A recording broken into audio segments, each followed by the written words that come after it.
one other thing that they bring up pretty often, and this pops up in their how-to guide, the complete guide to street epistemology online.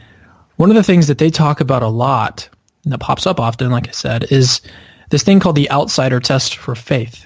And I've written 3 articles on this, a series on it, if you want to go check it out, where I break it down into it's a very, very detailed refutation of the outsider test for faith.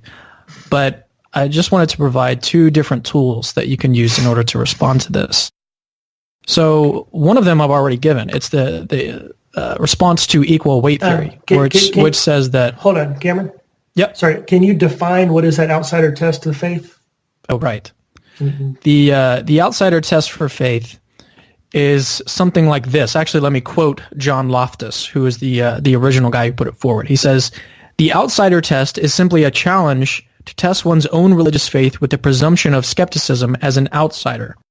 It calls upon believers to test or examine your religious beliefs as if you were outsiders with the same presumption of skepticism you use to test or examine other religious beliefs."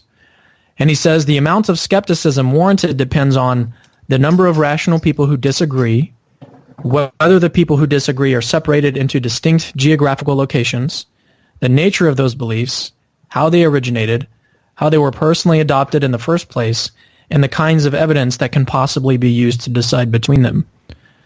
That's basically what the outsider test for faith is. Now, and you can see why street epistemologists are going to latch on to this, because it talks about everything that they love, the number of rational people that disagree, whether those people who disagree are separated into geographical locations, the nature of those beliefs, how they originated. So the way that I suggest that you approach this question is, again, to look at well, first of all, you'd want to talk about the genetic fallacy and say, well, hey, just belief origins has nothing to do with whether the belief is true or false. And most people are going to agree that, yeah, that's true. But then we'll turn to the question of, do these belief origin types of questions actually undermine the justification that we claim to have? And so there you go to equal weight theory, which is something I already talked about earlier. If you have 5 Christians, 5 atheists in a room, equal weight theory says that all 10 of those people have to, at that point, become agnostics, have to give up their belief. And I talked about how that theory itself is self-defeating. Not everybody agrees that equal weight theory is true. I mean, I disagree with it. So anybody listening is going to have to give up that belief, since it's not something that rationally compels everyone to believe. So equal weight theory itself, based on this kind of disagreement, that's self-defeating. And the second point that I would say is this talk of like geographical location. So, and this is a question that pops up all the time. If you were born somewhere else, say in Saudi Arabia, you probably wouldn't believe that Christianity is true.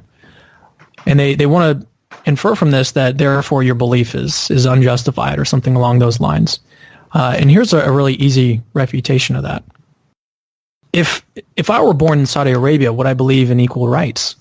It's another question you could ask if we want to talk about these hypothetical scenarios. And I probably wouldn't believe in equal rights if I was born in Saudi Arabia. But does that mean that I'm not justified in my belief? No, doesn't really follow.